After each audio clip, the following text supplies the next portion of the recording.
MLS is back, guys, and so is the preview. So this year I'm going to do something a little bit different than last year, and that is rather I'm going to put all the games on the board and just kind of cramp it up onto this little tiny board that I had. I mean, well, it's not tiny, but it's not big. But rather to just cram in those 12 games into this board, I'm going to just kind of do 6 games, and then I'm basically going to kind of stop recording and then just pretty much switch the boards and write in the other 6 games that is going to happen. That way it would look much cleaner, and also it doesn't look very congested, because I have a feeling when you guys look at my preview last year and also the review, you look at this board and like, holy crap, that is very cramped up, and your eyes is probably hurt because of how many information is on the board. So this time, this year, I decided to go for a cleaner look, and hopefully this will kind of please my viewers and also get more viewers watching the preview. But having said that, let's actually begin the first preview of the year, and let's talk about the first game of the year, which is the Union take on TFC. This is really the first game of the year because it kicks off at 10 in the morning my time, 1 o'clock Eastern, and what I'm going to do in this preview is I'm going to talk about the last 5 season opener, because usually I think the hardest time to do preview video has to be the first week of the season, because you don't exactly know how both of these team is going to do. I mean, they haven't really played a competitive match this season.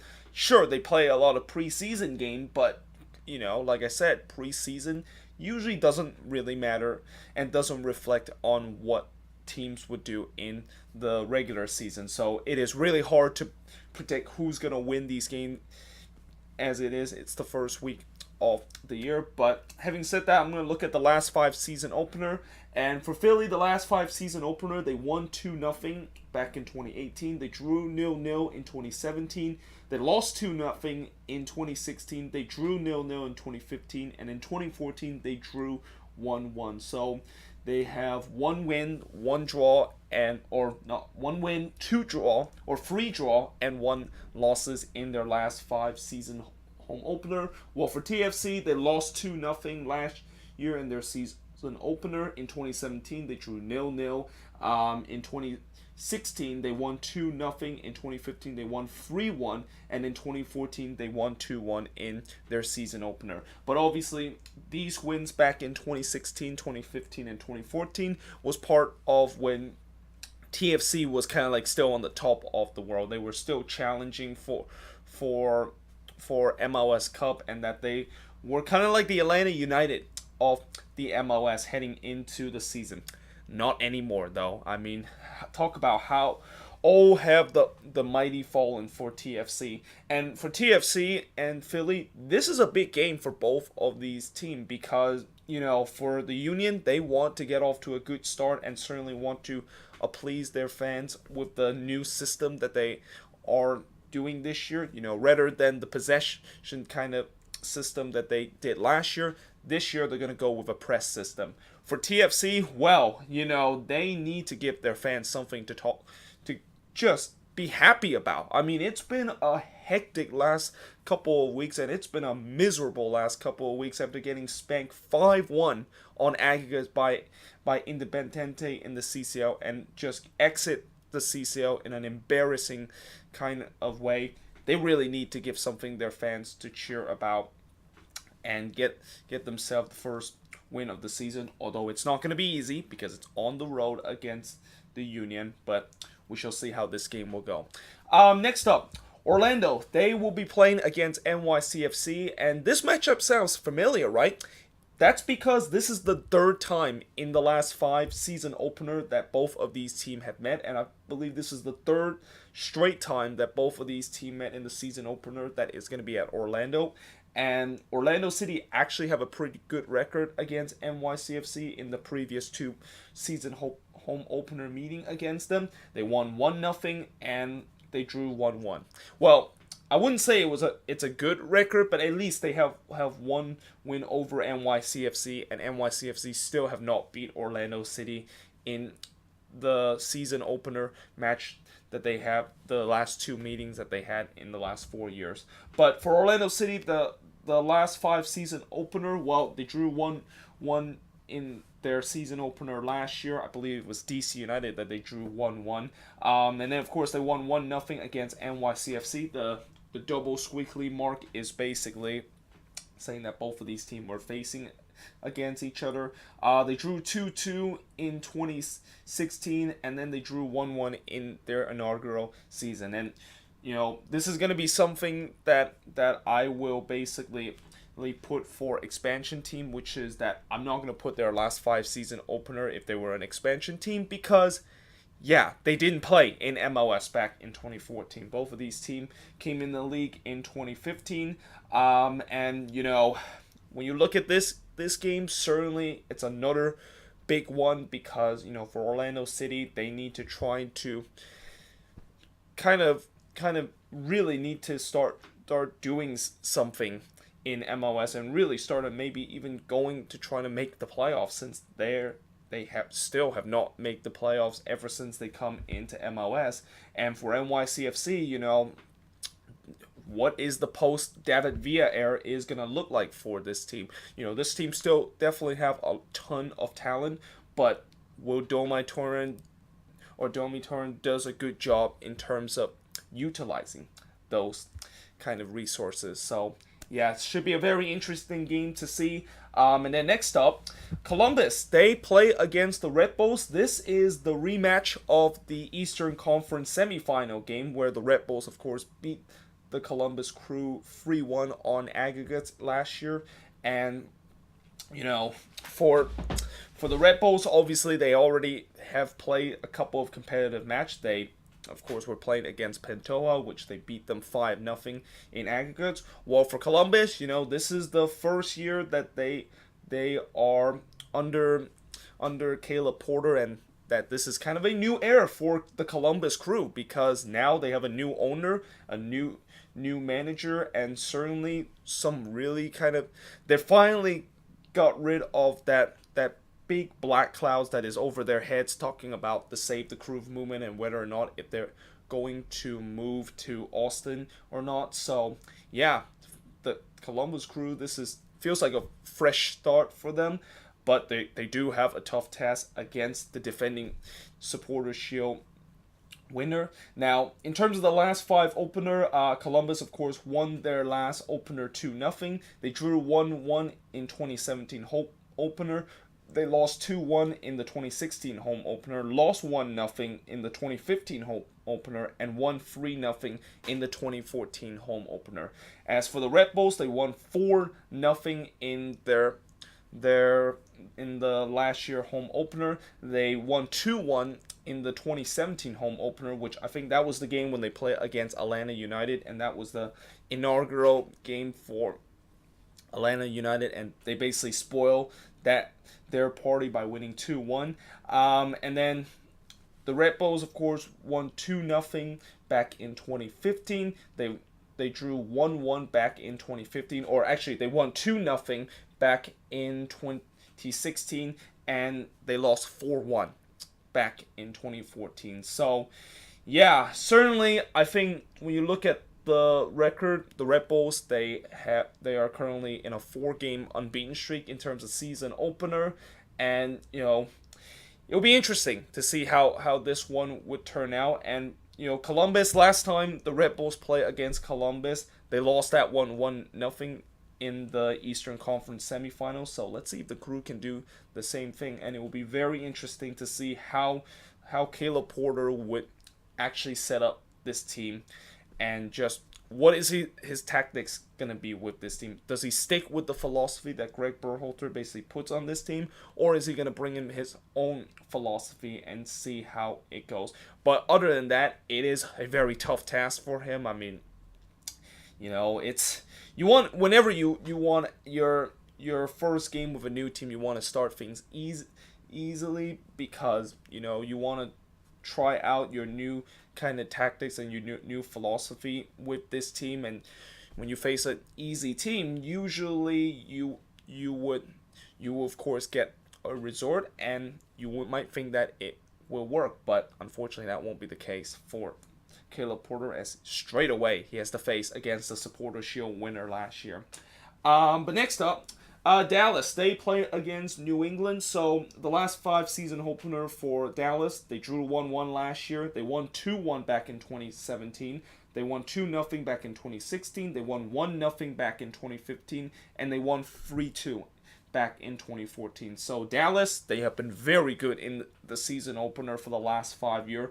Last year was the first year in 5 years that they did not win in the season opener. Well, for New England, they're kind of the opposite. They lost 2-0 last year in the season opener. They lost 1-0 back in 2017, drew 3-3 back in 2016, lost 3-0 back in 2015, and lost 4-0 back in 2014. Or actually, did I say that this was at 2014? This was actually at 2015. But one thing I will say about the bad record for New England in terms of their season opener is that all of them are on the road. And this is the 6th year in a row that New England, of course, is starting their season on the road, which makes sense because, you know, Gillette Stadium and Boston is still really cold during that period, and usually New England wants to play their road game very, very earlier so that they don't have to, like, play in the cold, and that, you know, playing in Boston in March is gonna be a little bit tough because of the cold and stuff like that. So, you know, Dallas, certainly they have the advantage in this game, although, you know, for New England, you know, just like with TFC and Orlando City, they want to finally get into the playoffs. It's been a while since New England has made it to the playoffs, and you know, for Brad Friedel, this is the 2nd year that he of course trying to implement his system to this team, and I have a feeling that if he is not successful for this 2nd year, he could be showed the door by the end of the season. So yeah, this should be an interesting game to see. And then next up, it's Houston versus RSL. Last 5 season opener for Houston, they won 4-0. Obviously, that was the 4-0 beatdown that they handed to Atlanta United in the season opener, and that's when everybody kind of overreact in terms of myself, which I learned that lesson from yesterday game when Atlanta won 4-0 against Heredino. And then, of course, they won 2-1 back in 2017, drew 3-3 back in 2016. 2015 season opener, they won 1-0, and in 2014 season opener, they won 4-0. So just like their other Texas rival team, FC Dallas, Houston has been very successful in terms of the season opener. They have won 4 out of their last 5 season opener, and they're playing against an RSL team that drew 1-1 in last year's season opener, and this was against FC Dallas that they drew 1-1. They drew 0-0 back in 2016, won 2-1 back in 2015, drew 3-3 back in 2014, and drew 1-1 back in 2014. And actually, I keep saying this is 2014 when it's actually 2015. But yeah, certainly Houston, I think with the record that they had in terms of their season opener, they're going to be the strong favorites, and they also are coming into this game on a bit of a high because they are moving on into CCL. They won both of their game, and you know, certainly they will be a little bit more match up to speed in terms of the fitness than what RSL is playing their first game, although RSL does have the extra rest compared to Houston, who, you know, they only have a 3-day rest after they play that CCL game, and they have to play against Tigres in the next match. So if you're the Dynamo and if you're Wilmer Cabero, what do you do in this game? Do you decide to go with a very weak squad and then go with a strong squad heading into the Tigres game? I would think he'll probably go with a strong squad because in that Guastatoya second leg game, he went with a pretty weak squad, kind of like his reserve team, and I think he decided to do that because he knows that he has to play this MLS game against RSL and that he needs to put the best squad as possible for this game. And you know, I know they're playing against Tigres after this, but I think maybe in Cabrera's mind, they're not really going to get past Tigres in the CCL. I mean, as much as this feels like a coach just kind of admits himself that he's not going to win a two-legged affair, I think you can see on paper that Houston against Tigres, the chance of the Dynamo actually get past Tigres is really very slim. It's even more slimmer than I think when TFC were down 4-0 after the first leg and they were able to come back against Independiente and move on into the second leg, because Tigres is just that good. But of course, that's another talk when we get into that we will see how they'll do when they of course play against Tigres in that game, and when I do the review, and whether, is the first leg pretty much over. And I believe the first leg is going to be at Houston, so Houston's going to stay home for their midweek games heading in against Tigres, so at least they don't really have to travel for a lot, but it's probably going to be an away game, because remember what I said about how Tigres is going to bring their fans to Houston, and that the last couple of times when Tigres visit Houston, they sold out BBVA Compass Stadium, and it's all Tigres fans. But next up, Colorado. They play against the Portland Timbers, or should I say the Road Portland Timbers, because the Timbers are on a 12-game road trip to start the season, and this is their first game. And on paper, it looks like an easy game for the Timbers, and it's a good way to start your first game of what would be a 12-game road trip. But Colorado, this season, they have done, this offseason, they have done so much things to try to boost up that squad and just not want to become the laughingstock of MLS for the last couple of years. And yeah, for the Timbers, this is no easy task against Colorado. And for Colorado, their last 5 season opener, they won 2-1, or they lost 2-1 last year in their season opener. They won 1-0 in the 2017 season opener. They lost 1-0 in 2016 season opener. They drew 0-0 in 2015 and drew 1-1 back in 2014. For the Timbers, they lost 2-1 in last year's season opener, which I think it was against the Galaxy that they lost 2-1, and then they won 5-1 back in 2017. That was the 5-1 beatdown of Minnesota at home. That was their season opener back in 2017, and then in 2016 they won 2-1 in their season opener. They drew 0-0 back in 2015, and in 2014 they drew 1-1 in their season opener. But like I said, this should not be an easy task for Giovanni Savarese in terms of coming into this game against the Rapids, because the Rapids certainly, this is a team that I think could definitely make the playoffs. And if all these guys that they bought would become a good kind of upgrade of what they had and what the squad that they have in the last couple of years, then yeah, this Rapids team can definitely make the playoffs heading into next season, or heading into this season. But that being said, now let's switch board to look at the last 6 remaining games of match week number 1. Okay, so it's time to get to the nightcap and the Sunday games, although technically this is not a nightcap game. This game kicks off at 3 o'clock, and this one kicks off at 5 o'clock local time. But yeah, next up, Vancouver. They play against Minnesota, and this is a very interesting game, because both of these teams have done a lot in the offseason to address their squad. Vancouver basically just completely demolished their squad and build a new one in this offseason, while Minnesota has pretty much got a lot of defensive reinforcement to try to fix the defensive woes that they've been having for the last 2 years. So it will be very interesting to see who exactly is going to be coming out of this game with a victory, who is going to come out of this game with a victory, thinking that what we did in the offseason was a great thing and it helped us to get a win.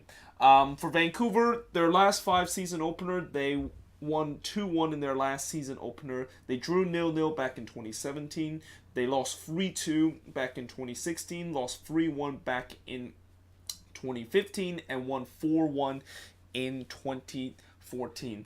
For Minnesota, they lost 3-2 last year, which they were playing against the Quakes last year, and they lost that one. And then they lost 5-1 on their first ever game in MLS, which was against the Portland Timbers. So, yeah, certainly Vancouver would be favored if you look at the last 5 season opener stats. But, you know, for the Whitecaps, it will be very interesting to see how Marc Dos Santos line up this team, because there's just so many pieces that they bought in. How are they going to put it into just a starting 11? And for Minnesota, let's see if they can actually, one, do well on the road, and also their defense is much better, and that they don't just concede very sloppy goals like what we've seen from them for the last 2 seasons, and pretty much their first 2 seasons in the league. Next up, the Galaxy. They play against the Chicago Fire. For the Galaxy, their last 5 season opener, they won 2-1 at home. They lost 2-1 back in 2017, won 4-1 back in 2015 or 2016. They won 2-0 back in 2015, which they were playing against the Chicago Fire in that season opener. And then they lost 1-0 back in 2014. As for Chicago, they lost 4-3 in last year's season opener, and I think it was Sporting KC that they lost, and that was a very crazy game. They drew 1-1 back in 2017. They lost once again 4-3 back in 2016 season opener. They lost 2-0, which was against the Galaxy, and then they lost 3-2 back in 2014. So one thing for sure is that Chicago, whenever they have a season opener, that you will most likely see a ton of goals. I mean, 3-4, 3-4, 2-3. Those are some high-scoring kind of game. Now, this game, when you look at this one, this could potentially have that ingredient of a high-scoring game. Now, the Galaxy, of course, yesterday, officially, they have sold Ola Kamara, which I'm not quite sure should I talk about it in the news of the week or just kind of mention it now that they, of course, sold Ola Kamara, so they lost a little bit of a big piece on the attacking end, but they still have Zlatan, obviously, and I want to see how in the world is this Fire backline, which I've been saying it's not very good and it's very thin.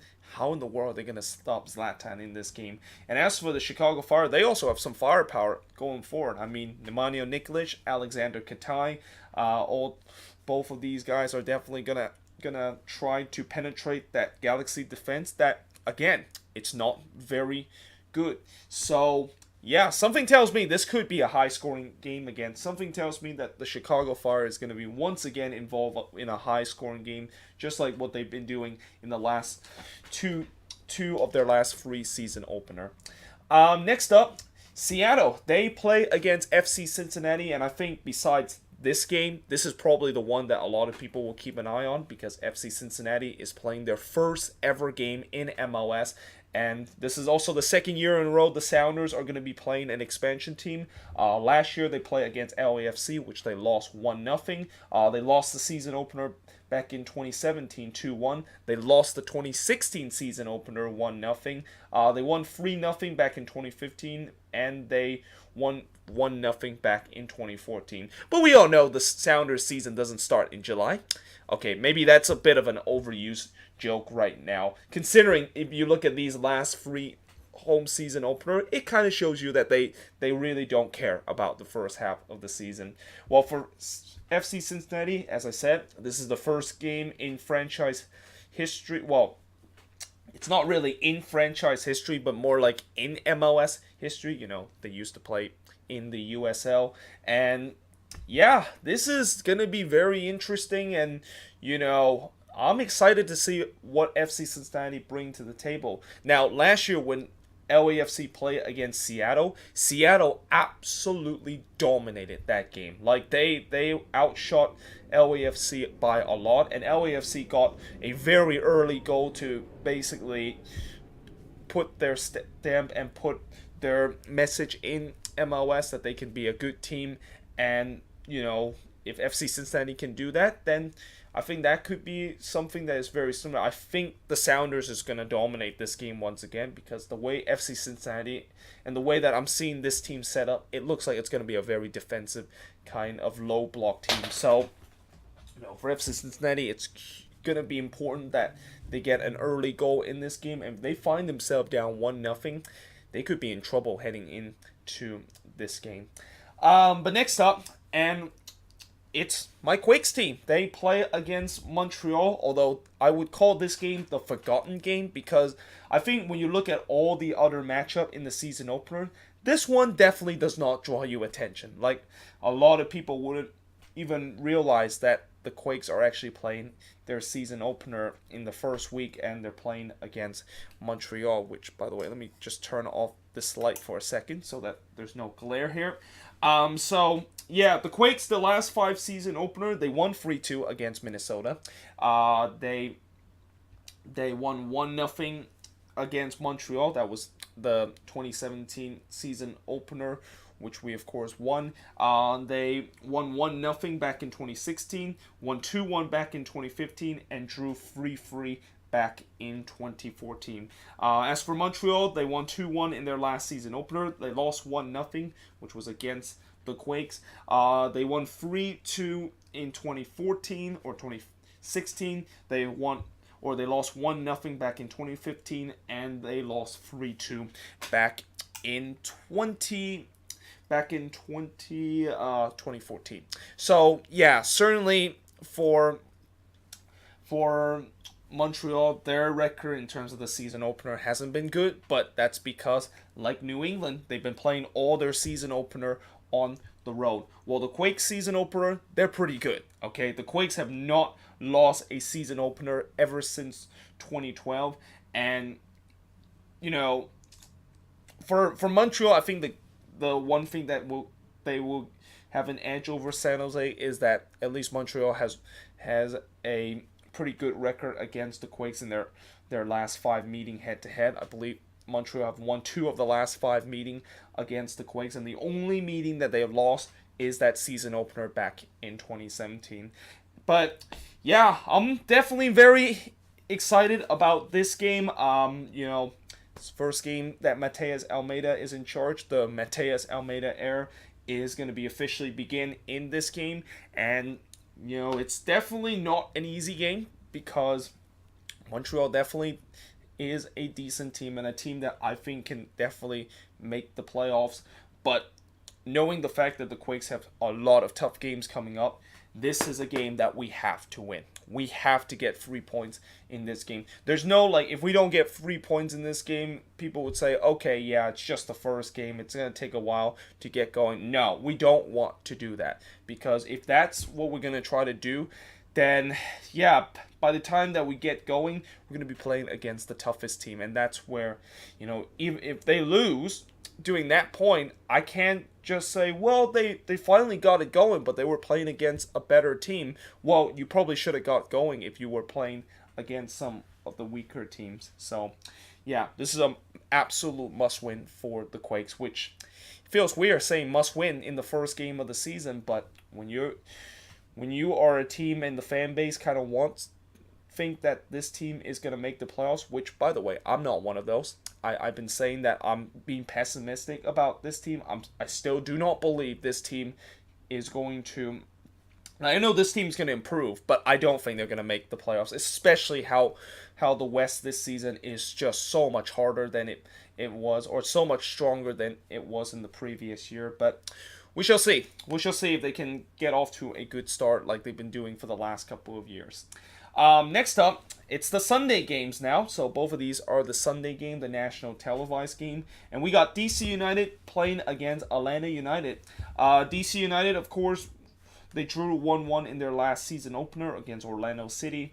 Back in 2017, they drew 0-0. They lost 4-1 back in 2016, 1-1-0 back in 2015, and lost 3-0 back in 2014. Well, for Atlanta, they lost 4-0 against Houston, and they lost 2-1 in their first ever game in MLS. And, I've been always saying that DC United seems to be the Atlanta kryptonite and seems to be the bogey team for Atlanta. You know, I know last season they did win the series, but still, DC has 4 wins over Atlanta compared to just 2 that Atlanta United has. And I think this matchup, could be a very good matchup because both of these teams, I said in the prediction that it's going to make top 3.